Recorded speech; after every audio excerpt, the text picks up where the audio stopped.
This is Kashish. Welcome back to my channel successes. आज हम करने वाले हैं क्लास 9th का साइंस का chapter number 1 matter in our surroundings. अब हम बात करेंगे स्टेट्स ऑफ मैटर के बारे में, यानी कोई भी मैटर अगर है तो किस स्टेट में हमें देखने को मिल सकता है। या तो कोई भी चीज देखो सॉलिड दिखेगी, या लिक्विड होगी, या गैस होगी। इसके अलावा कोई भी जो चौथी अगर कोई भी स्टेट नहीं होती। ठीक है, साइंस इन 3 स्टेट्स को मानता है। ये जो 3 स्टेट्स है ये हमारे पास है, सॉलिड, लिक्विड एंड गैस। देखो पहले मैं आपको इनका फिगर दिखाती हूँ। ठीक है, कोई भी चीज अगर सॉलिड है ना तो वो ऐसी दिखेगी। कैसी? ऐसी। यानी उसके जो पार्टिकल्स है ना बहुत आपस में जुड़े हुए होंगे, एकदम उनके बीच में स्पेसेस बहुत कम होगा। ये तो मैंने ड्रॉ किया फिर भी थोड़ा स्पेस है, बट इनके बीच में बहुत ना के बराबर स्पेस होता है। ये आपका हो गया सॉलिड का डायग्राम। ये है लिक्विड का। लिक्विड में क्या होता है कि थोड़ा स्पेस बीच में होता है पार्टिकल्स के। और गैस में क्या होता है, जो पार्टिकल्स होते हैं वो बहुत रैंडम होते हैं, बहुत इनके बीच में स्पेस होता है, इंटर पार्टिकल स्पेस बहुत ज्यादा होता है इनके बीच में। समझे आप? ये सॉलिड है, ये लिक्विड है, ये गैस है। फिगर याद रखो, इसी फिगर के अकॉर्डिंग हम पूरा समझ जाएंगे जो मैं समझा रही हूँ अभी आपको। देखो सबसे पहले सॉलिड की अगर हम शेप और वॉल्यूम की बात करें, देखो कोई भी चीज सॉलिड है। सॉलिड यानी आप याद करो आइस, बर्फ। बर्फ की एक डेफिनेट शेप होती है ना। हाँ, डेफिनेट शेप होती है, और उसका एक वॉल्यूम यानी उसका एक वेट होता है ना। यानी बर्फ 2 किलो है, 3 किलो ऐसा होता है ना, मतलब होगा, अगर आप उसको नापोगे तो मिलेगा आपको। यानी जो कोई भी चीज सॉलिड है तो उसका एक डेफिनेट उसकी शेप होगी। ऐसा नहीं है कि बर्फ को आप हाथ से दबाओगे तो कोई और शेप की बन जाएगी, नहीं, उसका एक डेफिनेट रिजिड शेप होता है और वॉल्यूम होता है। बट लिक्विड की बात करें तो लिक्विड का कोई अपना शेप नहीं होता। अभी मैंने पानी को ग्लास में डाला तो वो ग्लास की शेप ले लेगा, मैं उसको बॉटल में डाल दूंगी तो वो बॉटल की शेप ले लेगा। यानी पानी, जूस, इनका कोई अपना स्टेट नहीं होता, अपनी कोई इनकी शेप नहीं होती। ठीक है, बट इनका अपना वॉल्यूम होता है। यानी पानी जितना ग्लास में था उतना ही बॉटल में रहेगा। ऐसा तो नहीं है ना कि ग्लास में 1 लीटर था, बॉटल में डालते ही वो 2 लीटर हो जाएगा, नहीं। उसकी जितनी कैपेसिटी है, यानी क्या बोलूं मैं, जितना वेट है वो तो सेम रहेगा ना। अगर मैं बात करूं गैस की, तो गैस का ना तो डेफिनेट शेप होता है, ना ही उसका डेफिनेट वॉल्यूम होता है। ठीक है, गैस की ना ही कोई शेप होती है डेफिनेट, ना ही वॉल्यूम। यानी सॉलिड की बात करें तो उसके पास शेप भी है, वॉल्यूम भी है। लिक्विड की बात करें तो उसके पास शेप भले ही ना हो पर वॉल्यूम है। और गैस की बात करें तो उसके पास ना तो शेप है और ना ही वॉल्यूम। अब हम बात करते हैं इंटरमॉलिक्यूलर स्पेस या इंटर पार्टिकल स्पेस भी आप इसको कह सकते हो। तो अभी मैंने आपको फिगर दिखाया था सॉलिड का, एक बार दोबारा देख लेते हैं हम। ये है फिगर सॉलिड का। आप खुद बताओ इसके पार्टिकल्स के बीच में क्या स्पेस है? हाँ, मैंने ड्रॉ किया तो आपको थोड़ा थोड़ा स्पेस देखने को मिल रहा होगा, बट ये बहुत ही ना के बराबर होता है। यानी इसके बीच में स्पेस, इसके जो पार्टिकल्स हैं उनके बीच का स्पेस यानी इंटर पार्टिकल स्पेस बहुत कम होता है, मिनिमम होता है, बहुत कम, नेग्लिजिबल होता है। लिक्विड के पार्टिकल्स के बीच में स्पेस होता है, मीडियम मीडियम स्पेस होता है, और गैस में बहुत ज्यादा स्पेस होता है। तो अब हम इसको देखते हैं, मैंने क्या लिखा है यहाँ पे, इंटरमॉलिक्यूलर स्पेस। इंटरमॉलिक्यूलर स्पेस नहीं होता सॉलिड में, लिक्विड में मॉडरेटली यानी मीडियम होता है, और गैसेस में बहुत हाईली प्रेजेंट होता है। इंटरमॉलिक्यूलर अट्रैक्शन, यानी देखो जो सॉलिड के जो पार्टिकल्स है वो एक दूसरे को अट्रैक्ट किए हुए, एक दूसरे को जकड़े हुए हैं ना। हाँ, लिक्विड के दूर दूर हैं, ज्यादा रैंडम है, मतलब ना ज्यादा जकड़ा हुआ है इन्होंने, ना ज्यादा छोड़ा हुआ है, थोड़ा थोड़ा स्पेस है। और गैस में बहुत ही ज्यादा रैंडम है, बहुत ज्यादा दूर दूर है, कोई इनके बीच में अट्रैक्शन नहीं है। तो इंटरमॉलिक्यूलर अट्रैक्शन की बात करें तो सॉलिड में सबसे ज्यादा देखने को मिलेगी, लिक्विड में मीडियम होगी, और गैस में बहुत कम होगी। अरेंजमेंट ऑफ मॉलिक्यूल्स, देखो मॉलिक्यूल्स का अरेंजमेंट जो सॉलिड होता है उसमें एकदम रेगुलर अरेंजमेंट रहता है, एकदम लाइन वाइज, एकदम स्ट्रक्चर्ड वे में। बट लिक्विड में रैंडम अरेंजमेंट होता है, और गैस में भी रैंडमली फैले होते हैं पार्टिकल्स। समझे आप? दूसरी चीज आती है हमारी कंप्रेसिबिलिटी। कंप्रेसिबिलिटी यानी मैं किसी चीज को कितना कंप्रेस दबा सकती हूँ। अच्छा, आप बर्फ को हाथ से दबा के देखना, क्या वो दब जाएगी? नहीं, वो आपके हाथ से उछट कर कहीं नीचे गिर जाएगी, बट वो हाथ से दबेगी नहीं, उसका शेप चेंज नहीं होगा। तो यानी कि जो सॉलिड होते हैं वो इनकम्प्रेसिबल होते हैं। इन और कंप्रेसिबल साथ में है, इनकम्प्रेसिबल यानी ये दबाए नहीं जा सकते। लिक्विड का भी सेम केस है, लिक्विड को आप हाथ से दबा नहीं सकते। अगर आपने हाथ में पानी लिया, पहली बात तो हाथ में टिकेगा ही नहीं, ठीक है, ले लिया तो हाथ से दबाओगे तो कहीं और जाके गिर जाएगा, बट वो अपनी शेप चेंज नहीं करेगा, वो दब नहीं जाएगा एकदम से। पर जो गैसेस होती हैं वो कंप्रेसिबल होती हैं, यानी वो उनको जो अगर आप गैस को दबाओगे ना तो वो लिक्विड का वो ले लेंगी, लिक्विड की फॉर्म में आ जाएंगी। ठीक है। डेंसिटी की बात करें तो सॉलिड में सबसे ज्यादा डेंसिटी होती है, लिक्विड में मीडियम डेंसिटी होती है और गैसेस में बहुत कम डेंसिटी होती है। ठीक है। फोर्स ऑफ अट्रैक्शन, ये तो फिर से वही पॉइंट आ गया, इंटरमॉलिक्यूलर अट्रैक्शन और फोर्स ऑफ अट्रैक्शन एक ही चीज है। अब ये 2 बार रिपीट हो गया गलती से, आप कोई भी एक पॉइंट इसमें से लिख लेना। डायग्राम की बात करें तो डायग्राम तो मैंने आपको दिखाई दिया है। देखो ये मैंने आपको क्या है एक डिफरेंस की फॉर्म में दिखाया हुआ है। एक second. Basis, solid, liquid, gas. कभी भी आपके पेपर में आ जाए ना सॉलिड, लिक्विड और गैस के बीच में डिफरेंशिएट करके दिखाओ, तो आप इसको बिल्कुल इसी तरीके से दिखाना। बेसिस का कॉलम सॉलिड, स्लैश लगा के लिक्विड, फिर एक लगा के कॉलम गैस। ये बहुत बढ़िया तरीका होता है किसी भी डिफरेंस को समझाने का। अब आप लोग बड़े हो गए हो तो आप लोगों को बेसिस वाला कॉलम भी जरूर ऐड करना है, ये एक अपने आप में ऐड ऑन होता है। देखो हर कोई ऐसे कर सकता है कि सॉलिड, लिक्विड, गैस को 3 अलग अलग कॉलम बना के डिफरेंस लिख दे, बट बेसिस हर कोई नहीं लिखता। जब भी मैंने बहुत बच्चे देखे हैं 10th 11th तक भी वो बेसिस लिखना पसंद नहीं करते कि यार चल कौन टाइम वेस्ट करेगा, जल्दी जल्दी कर लो, बट नहीं यार, दिस इज रियली इंपॉर्टेंट। जब देखो हमें किसी और जैसा नहीं बनना, हमें किसी और से बेटर बनना है, तो बेटर बनने के लिए आपको कुछ ऐड ऑन करना पड़ेगा अपनी तरफ से, और ये वही ऐड ऑन है। देखो छोटी छोटी चीजें हैं जो आपको बहुत ध्यान रखनी है। मैं आपको सिर्फ समझा नहीं रही, मैं आपको सिर्फ ये भी बता रही हूँ कि आपको कैसे स्कोर करना है बेटर। मैंने आपको पहले भी वीडियो में बताया था कि चैप्टर तो कोई भी समझा सकता है, ये बातें मैं बता रही हूँ, ये बातें कोई और भी बता देगा, ये बातें बुक में लिखी आप खुद भी पढ़ सकते हो, बट आपको इन बातों को कैसे प्रेजेंट करना है पेपर में ये हर कोई नहीं बता रहा है, and that is really important. और ये बात मैंने बहुत बार बोली है कि आपको पता है ये इंपॉर्टेंट नहीं है, आप उसको बता पा रहे हो ये भी इंपॉर्टेंट है। तो आपको ये सारी बातें पता हो रियली गुड, बट आप इसको अच्छे से एक्सप्लेन करो पेपर में, ये भी बहुत इंपॉर्टेंट है। तो आप बेसिस का कॉलम बनाओ, सॉलिड, लिक्विड, गैस, चारों कॉलम बनाओ, बेसिस को बिल्कुल मिस मत करो, ये बहुत इंपॉर्टेंट है। और दूसरी चीज, साइंस के पेपर में कहीं पर डायग्राम मांगा है या नहीं मांगा, आपका काम है आपको डायग्राम देना है, आपको डायग्राम हर जगह चेपना ही है। देखो अगर मैं आपको ये 3 डायग्राम नहीं दिखाती तो शायद आप मेरी बातें ढंग से नहीं समझ पाते, आप नहीं समझ पाते इंटर पार्टिकल स्पेस क्या कह रही हैं, या फिर लिक्विड के पार्टिकल्स बहुत रैंडम होते हैं तो आप पता नहीं क्या ही एज्यूम कर रहे होते अपने मन में, आपके मन में कोई और फिगर चल रही होती, बट जब मैंने आपको डायग्राम दिखाया तो आप इसी पे स्टिक हो गए ना। आपका ध्यान क्या रहा कि हाँ ये सॉलिड है, ये लिक्विड है, ये गैस है, आपके मन में इनकी एक इमेज आ गई। ये विजुअलाइजेशन कराना बहुत इंपॉर्टेंट है। ऐसे आपको जब पेपर में क्वेश्चन आएगा तो आपको मैम को भी तो विजुअलाइज कराना है ना, आपको अपनी टीचर को भी तो बताना है कि मैं कैसे बताना चाह रहा हूँ, सॉलिड कैसा दिखता होगा या लिक्विड कैसा दिखता होगा या गैस कैसा दिखती होगी। सिमिलरली आपको हर चीज का डायग्राम बना के दिखाना है, वेदर वहां पे बोला है या नहीं बोला, ये आपकी ड्यूटी है कि आप डायग्राम बनाओ। पहली चीज बेसिस जरूर लिखना, दूसरी चीज डायग्राम पे बहुत फोकस करना। ठीक है, ये हो गया हमारा, मैं जो आपको सॉलिड, लिक्विड और गैस के बारे में बता रही थी। तो हमारा इसके साथ ये वाला टॉपिक भी खत्म होता है। ठीक है, नेक्स्ट टॉपिक हमारा है कैन मैटर चेंज स्टेट। देखो इसका मतलब सिंपल है कि क्या मैटर अपनी स्टेट बदल सकता है। मैंने बताया था कि मैटर की 3 स्टेट्स होती हैं, सॉलिड, लिक्विड, गैस। यानी कोई चीज गैस है तो क्या वो सॉलिड बन सकती है, कोई चीज सॉलिड है तो क्या वो गैस बन सकती है, या लिक्विड गैस बन सकता है, या लिक्विड सॉलिड बन सकता है, सॉलिड लिक्विड बन सकता है। इस तरीके से क्या जो मैटर है वो अपनी स्टेट चेंज कर सकता है, सॉलिड लिक्विड, लिक्विड सॉलिड, इस तरीके से हो सकता है क्या। इसका आंसर तो है यस, ऐसा हो सकता है। 2 चीजों से ऐसा किया जा सकता है, पहला तो हम टेम्परेचर में छेड़छाड़ करें और दूसरा हम प्रेशर में छेड़छाड़ करें। ठीक है, तो पहले हम पढ़ रहे हैं effect of change of temperature. Temperature के लिए देखो, on increasing the temperature of solid kinetic energy of the particle increases. इस बात को अपने दिमाग में रट लो, किसी भी चीज का टेम्परेचर बढ़ेगा तो उसके अंदर की काइनेटिक एनर्जी भी बढ़ेगी। काइनेटिक एनर्जी इज उसके अंदर के पार्टिकल्स कितनी जल्दी मूव कर रहे हैं, वो एनर्जी अंदर की उनकी।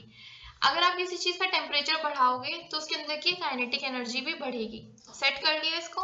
अब मेरे साथ इसको समझो। देखो बर्फ है, बर्फ को अगर आप गैस पे रख दो, गैस ऑन कर दो, तो मान लो अपने पैन में बहुत सारी बर्फ रखी हुई है। ठीक है, अब क्योंकि आप उसका टेम्परेचर बढ़ा रहे हो तो बर्फ अपनी स्टेट चेंज करके लिक्विड में आ जाएगी ना, वाटर बन जाएगी ना।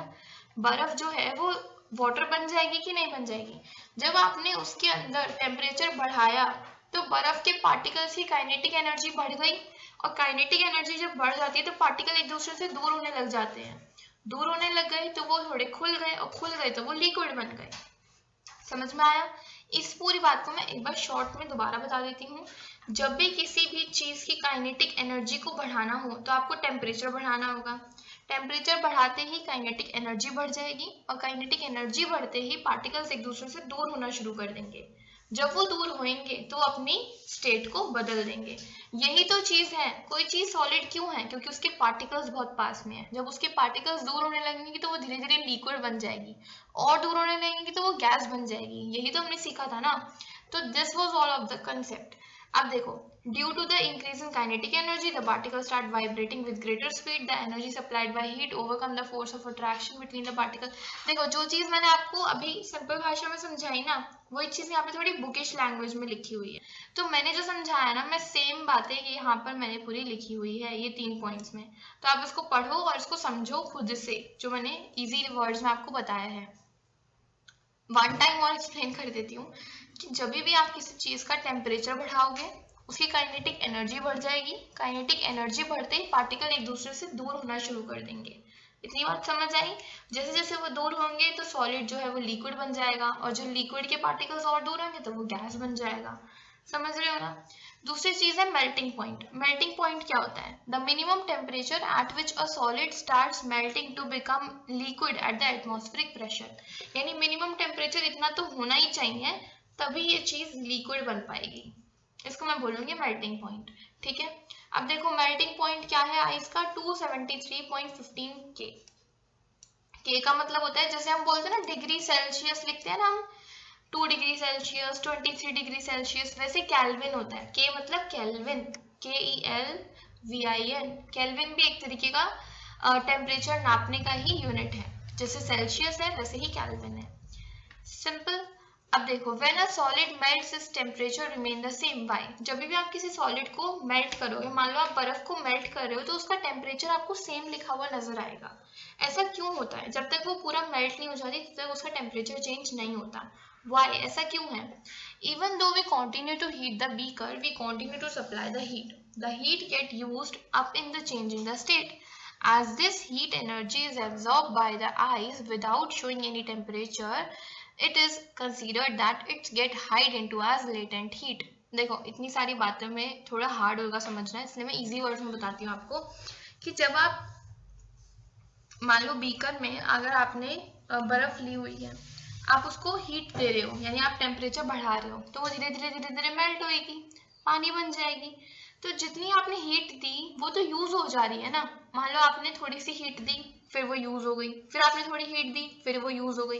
यानी जितनी आप हीट दे रहे हो वो तो यूज हो रही है। किस चीज में? मेल्ट होने में। इसलिए जो टेम्परेचर है वो वहां पर फ्लक्चुएट नहीं होता। अगर वहां 5 डिग्री टेम्परेचर था तो 5 डिग्री ही रहता है, जब तक कि वो पूरा पानी नहीं बन जाती बर्फ। समझे आप? क्योंकि जो वो हीट थी वो तो यूज हो जा रही है बार बार। देखो, this heat is get used up in changing the state. वो तो पानी बनने में यूज हो रही है बार बार बार बार बार बार, इसलिए वो हीट जो है वहां पे नहीं नजर आती, वहां पे टेम्परेचर बढ़ता हुआ नजर नहीं आता। ये क्वेश्चन बहुत बार आता है कि जब आप किसी भी बर्फ को मान लो पिघला रहे हो तो उसका टेम्परेचर सेम रहता है, ऐसा क्यों होता है? तो उसका रीजन ये है। सेम ऐसा क्वेश्चन वाटर के लिए भी हो सकता है कि जब आप वाटर को आप टेम्परेचर देते हो तो उसका भाप बन जाना चाहिए, वाटर वेपर बन जाना चाहिए, पर उसके टेम्परेचर में कोई चेंज नहीं आता। ऐसा क्यों होता है? क्योंकि जब वाटर को आप हीट देते हो तो वाटर जो है सारी हीट तो वाटर वेपर बनने में यूज कर लेता है, इसलिए वहां पे आपको हीट में सॉरी टेम्परेचर में चेंज नजर नहीं आता। ठीक है, अब एक नया वर्ड आता है, एक फ्रेज आता है, latent heat of fusion. Latent heat of fusion होता क्या है? The amount of heat energy that is required to change 1 kg of a solid into liquid. देखो, 1 किलो सॉलिड को लिक्विड में चेंज करने के लिए जितना भी आपको हीट चाहिए होगा उसको हम लेटेंट हीट ऑफ फ्यूजन कहते हैं। 1 किलो सॉलिड को लिक्विड में चेंज करने के लिए जितना भी आपको हीट चाहिए होगा that is called latent heat of fusion. ठीक है, अब जो बातें मैंने आपको यहाँ पे सॉलिड से लिक्विड के लिए बताई ना, ये बातें सारी सॉलिड से लिक्विड के लिए थी। वही सारी बातें अब लिक्विड से गैस के लिए है। On increasing the temperature of liquid, जब आप किसी भी लिक्विड का टेम्परेचर बढ़ाते हो तो पार्टिकल्स और दूर हो जाते हैं तो वो क्या बन जाते हैं, गैस बन जाते हैं। ठीक है, वही बात मैंने यहाँ पे सारी लिखी हुई है। बस मैंने क्यों लिखी है, ताकि आप लोगों को नोट्स बनाने में दिक्कत ना हो। ये नोट्स आप लोगों को बिल्कुल परफेक्ट मिल जाए, इसलिए मैंने एक भी चीज मिस नहीं करी है। ठीक है, बॉइलिंग पॉइंट क्या होता है, जैसे मेल्टिंग पॉइंट क्या होता है कि कोई भी सॉलिड जिस टेम्परेचर पे लिक्विड बनना शुरू कर दे, ऐसे बॉइलिंग पॉइंट क्या है कि कोई भी लिक्विड जिस टेम्परेचर पे गैस बनना शुरू कर दे, दैट इज बॉइलिंग पॉइंट। जो वाटर का बॉइलिंग पॉइंट है वो होता है 373 केल्विन।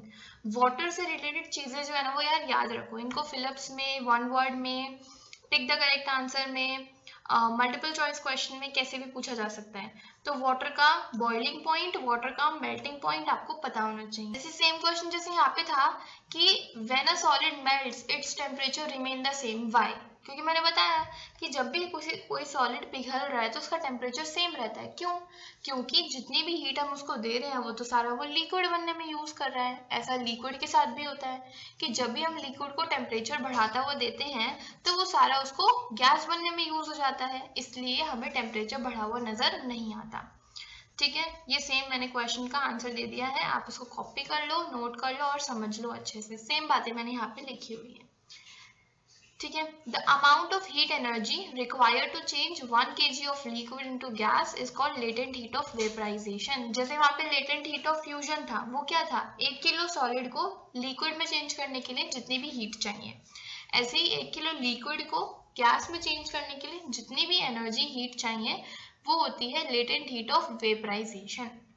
ठीक है, देखो इस जो पूरा पर्टिकुलर चैप्टर है ना, ये आपको समझने में भले ही हार्ड लगे but it is not hard. Chapter में, किसी भी चैप्टर में देखो कुछ रफ पार्ट होता है और कुछ स्मूथ पार्ट होता है। जैसे इस चैप्टर का स्मूथ पार्ट क्या है कि आप जल्दी से, आपको सॉलिड लिक्विड गैस क्या है ये समझ आ गया होगा। ठीक है, और आपको फिजिकल नेचर क्या है पार्टिकल्स का वो समझ आ गया होगा। बट ये जो है ना चेंज ऑफ मैटर वाला, ये थोड़ा सा रफ पार्ट है, यानी ये बच्चों को एक बार में समझ में भी ना आए। आप इसको बार बार समझो, समझ में आ जाएगा, इतना हार्ड नहीं है। और इस चैप्टर की इस पार्ट से ज्यादा टिपिकल क्वेश्चंस भी नहीं आते हैं। सिंपल पूछ लेंगे कि लेटेंट हीट ऑफ फ्यूजन क्या है, लेटेंट हीट ऑफ वेपराइजेशन क्या है, या जो क्वेश्चंस मैंने 2 बना रखे थे वो आ सकते हैं। तो इस वाले कंसेप्ट से यही क्वेश्चन आते हैं। देखो मैंने आपको वैसे तो सारी बातें बताई हैं पिछली वीडियोस में, जो मैंने फर्स्ट वीडियो एकदम डाली थी कि मैं कैसे कैसे पढ़ाने वाली हूँ, बट स्टिल अगर आपने नहीं देखी है तो मैं आपको यहाँ पर भी एक आइडिया दे देती हूँ कि मैंने आपको बताया था कि किसी भी चीज को करने का क्या तरीका होता है। अभी आप सिलेबस को सिर्फ पढ़ रहे हो, दिस इज द पार्ट जहाँ पे आप सिलेबस कंप्लीट कर रहे हो। इसके बाद जो वीडियोस आएंगी, जब सिलेबस कंप्लीट हो जाएगा, फर्स्ट टर्म के बेसिस पे अभी हम चल रहे हैं, जब सिलेबस कंप्लीट हो जाएगा तो हम रिवीजन स्टार्ट करेंगे, एंड देन जब रिवीजन कंप्लीट हो जाएगा तो हम सैम्पल पेपर स्टार्ट करेंगे। किसी भी चीज को पढ़ने का यही तरीका होता है। द फर्स्ट पार्ट इज कि आप सिलेबस कंप्लीट करो, नोट्स प्रिपेयर करो। ठीक है, समझो चीजों को। अभी आपका समझने वाला फेज चल रहा है, रिवीजन वाला फेज आएगा और फिर सैम्पल पेपर वाला फेज आएगा। तब तक आपको ये वाली सारी चीजें क्लियर हो जाएंगी एंड आप स्टार्ट करते हैं। Note, there is a case of change of directly solid state into gaseous state and vice versa without changing into liquid state। देखो ऐसा भी होता है कि कोई चीज डायरेक्टली गैस बन जाए, यानी सॉलिड लिक्विड में हुई नहीं और डायरेक्ट गैस बन गई। ऐसी गैस कभी लिक्विड में आई नहीं और वो डायरेक्ट सॉलिड बन गई। ऐसा सुना है आपने? नहीं सुना होगा, पहली बार देखो। ये डायग्राम देखो, जब भी कोई सॉलिड चीज डायरेक्टली गैस बनती है तो उसको मैं उस प्रोसेस को बोलती हूँ सब्लिमेशन। क्या बोलते हैं उसको? Sublimation, the conversion of solid directly into gas without changing into liquid state. समझे? The conversion of solid into gas without changing into liquid, यानी लिक्विड कहीं बीच में नहीं आया, सॉलिड डायरेक्टली गैस बन गया, उसको मैं बोलूंगी सब्लिमेशन। ऐसे ही the conversion of gas directly into solid without changing into liquid is called deposition. कोई भी गैसियस चीज डायरेक्टली सॉलिड बन जाए तो उसको मैं क्या बोलूंगी? उसको मैं बोलूंगी डिपोजिशन। क्या बोलूंगी? डिपोजिशन। यही मैंने लिखा है, the change of state directly from solid to gas without changing into liquid is called sublimation. और जो मैंने अभी समझाए दोनों डेफिनेशंस वही हैं। अभी मैंने आपको अब मैं थोड़ा आपको ऊपर लेके जाती हूँ, थोड़ा समराइज करती हूँ जो मैंने भी समझाना शुरू किया था। देखो आज का हमारा टॉपिक है can matter change it state. क्या मैटर अपनी स्टेट बदल सकता है? सॉलिड लिक्विड, लिक्विड सॉलिड, ऐसा हो सकता है? हाँ हो सकता है। एक तो आप टेम्परेचर में छेड़छाड़ करो, तो मैंने बताया जैसे जैसे टेम्परेचर बढ़ाओगे काइनेटिक एनर्जी बढ़ जाएगी और पार्टिकल एक दूसरे से दूर होने शुरू हो जाएंगे। इससे उल्टा भी कर सकते हो, जैसे जैसे टेम्परेचर घटाओगे पार्टिकल पास आने शुरू हो जाएंगे और कोई चीज लिक्विड थी तो वो सॉलिड बन जाएगी, गैस थी तो वो लिक्विड बन जाएगी। समझ रहे हो मेरी बात? यानी टेम्परेचर का उल्टा हिसाब किताब चलता है। ऐसे ही आपने टेम्परेचर से रिलेटेड बातें पढ़ ली, ऐसी हमारी बातें हैं प्रेशर से रिलेटेड। प्रेशर का भी किसी भी चीज पे इफेक्ट पड़ता है, तो हम इसको और समझ लेते हैं एंड देन हम इस वाली वीडियो को एंड करेंगे। So effect of change of matter, pressure का मैटर पे क्या इफेक्ट है, ये हमारा है सेकेंड पार्ट। ठीक है। When a pressure is applied on gas, it compresses to liquid, and when pressure is applied on liquid, it becomes solid. Simple बात है, गैस पे प्रेशर लगाओगे तो वो लिक्विड बन जाएगा, लिक्विड पे प्रेशर बढ़ाओगे तो वो सॉलिड बन जाएगा। यानी इसका सिंपल ऐसा हिसाब किताब चलता है, गैस से लिक्विड बनाओ और लिक्विड से सॉलिड बनाओ। गैस पे प्रेशर बढ़ाया तो लिक्विड बन गया, लिक्विड पे प्रेशर बढ़ाया तो सॉलिड बन गया। ये कब होगा? जब आप प्रेशर को बढ़ाओगे। ठीक है। और सॉलिड पे अगर प्रेशर लगाओगे तो कुछ भी नहीं होगा। जब गैस पे प्रेशर लगाओगे लिक्विड बन जाएगा, लिक्विड पे प्रेशर लगाओगे सॉलिड बन जाएगा, और सॉलिड पे प्रेशर लगाओगे तो कुछ भी नहीं होगा। The effect of pressure into solid is negligible, यानी कोई इफेक्ट नहीं आने वाला। ठीक है। प्रेशर तो बहुत छोटा सा टॉपिक है, इतना ही टॉपिक है जितना मैंने आपको समझाया, बस इतना। ठीक है। उसका एक नोट देखो, जो नोट डाल के मैंने बातें लिखी होती है ना, ये बहुत इंपॉर्टेंट होती है। यानी किसी पर्टिकुलर टॉपिक में नहीं घुस रही है, मैंने नोट डाल के लिख दिया, कैसे भी पेपर में आ सकती हैं। आपने कभी सुना है, आपने कार्बन डाइऑक्साइड गैस सुनी होगी कि गैस, एक कार्बन डाइऑक्साइड गैस होती है हमारे एनवायरनमेंट में, बट क्या आपने सॉलिड कार्बन डाइऑक्साइड सुना है? यानी कार्बन डाइऑक्साइड को आपने हाथ में उठाया? कभी नहीं उठाया होगा। ऐसा भी होता है कि कार्बन डाइऑक्साइड अपनी सॉलिड फॉर्म में होती है, यानी हम उसको देख सकते हैं, गैस फॉर्म में ना होकर वो सॉलिड फॉर्म में भी होती है। देखो, it always stored under high pressure. जो सॉलिड कार्बन डाइऑक्साइड होती है ना, उसको बहुत प्रेशर में रखना पड़ता है। किसमें? प्रेशर में रखना पड़ता है। This solid carbon dioxide get converted into gas directly on decrease of pressure. जैसे ही आप प्रेशर हल्का सा भी कम कर दोगे तो ये फटाफट से गैस बन जाएगी, यानी कभी लिक्विड नहीं बनती। अच्छा, इसी से मैं एक और एड ऑन बताती हूँ। कार्बन डाइऑक्साइड को आपको लिखना तो आता है ना, CO, और O के पैरों में छोटा सा 2। CO2 का मतलब क्या होता है? Carbon dioxide. और इसी के साथ एक और बात बताती हूँ, O और O के पैरों में छोटा सा 2। O2 का मतलब क्या होता है? ऑक्सीजन। तो ये दो बातें याद रखना हमेशा। एक और बताती हूँ मैं। अब देखो, अब आप धीरे धीरे, अब आप 9th क्लास में आ गए हो तो साइंस बहुत डीप हो गई आपके लिए। जो चीजें है ना, है बहुत इंटरेस्टिंग, तो आपको अपने माइंड को एकदम खोल कर इसको समझना होगा, तब आप समझ सकते हो। अगर आप अपने माइंड को छोटा करके रखोगे ना, तो आप इन चीजों को समझ नहीं पाओगे, और चीजें माइंड के ऊपर से निकल जाएंगी। ठीक है। पहले ही मैंने ये बताया, दूसरा ये बताया, और तीसरा होता है H2 और O। H के पैरों में 2 और O। H2O का मतलब होता है वाटर। ठीक है। 3 चीजें, कार्बन डाइऑक्साइड, ऑक्सीजन, वाटर, तो इनके शॉर्ट फॉर्म्स भी आपको पता होनी चाहिए। अब देखो, जो सॉलिड कार्बन डाइऑक्साइड होती है वो फटाफट से गैस में चेंज हो जाती है जब भी आप प्रेशर कम कर दो तो, इसलिए इसको बहुत ज्यादा प्रेशर में रखना पड़ता है ताकि ये सॉलिड ही रहे। It skips the liquid state, that is why it is called dry ice. इसको हम ड्राई आइस बोलते हैं। क्यों? क्योंकि ये कभी भी लिक्विड में नहीं बदलती, क्योंकि कभी भी कार्बन डाइऑक्साइड का लिक्विड फॉर्म आता ही नहीं है। अगर जो गैस है, अगर वो गैशियस फॉर्म में है तो वो सॉलिड बन जाती है, सॉलिड फॉर्म में है तो गैशियस फॉर्म में बन जाती है, बट कभी भी लिक्विड फॉर्म में नहीं आती। हमेशा याद रखना। ड्राई आइस का मतलब है सॉलिड कार्बन डाइऑक्साइड। इससे रिलेटेड एक आधा क्वेश्चन पेपर में पूछ ही लेते हैं, ऐसे नहीं तो वैसे। देखो, इंपॉर्टेंट क्वेश्चंस करवाना, रिवीजन करवाना, ये सब मेरे हाथ में है। अभी सिर्फ चैप्टर चल रहा है, उस पर फोकस करते हैं। चैप्टर को समझना आपके लिए बहुत इंपॉर्टेंट है। क्वेश्चंस की बारी आएगी तो भर भर के वो भी करेंगे रिवीजन वाली सीरीज में। ठीक है। नाउ, अब ये जो can matter change in state, क्या मैटर अपनी स्टेट बदल सकता है, इससे रिलेटेड कंक्लूजन है। कंक्लूजन क्या कहता है कि both temperature and pressure affect the change of state of matter. यानी किसी भी मैटर की अगर मुझे स्टेट बदलनी है तो मैं या तो उसके टेम्परेचर में छेड़छाड़ करूँ या उसके प्रेशर में छेड़छाड़ करूँ। Applying pressure and reducing temperature can liquefy gases. इस बात को तो आप रट लो। अगर आप प्रेशर अप्लाई करोगे तो जो गैस है वो लिक्विड बन जाएगी, और अगर आप टेम्परेचर को कम करोगे तो भी गैस लिक्विड बन जाएगी। जो बातें थी वही बातें यहाँ पे लिखी हुई हैं, सोच के देखो।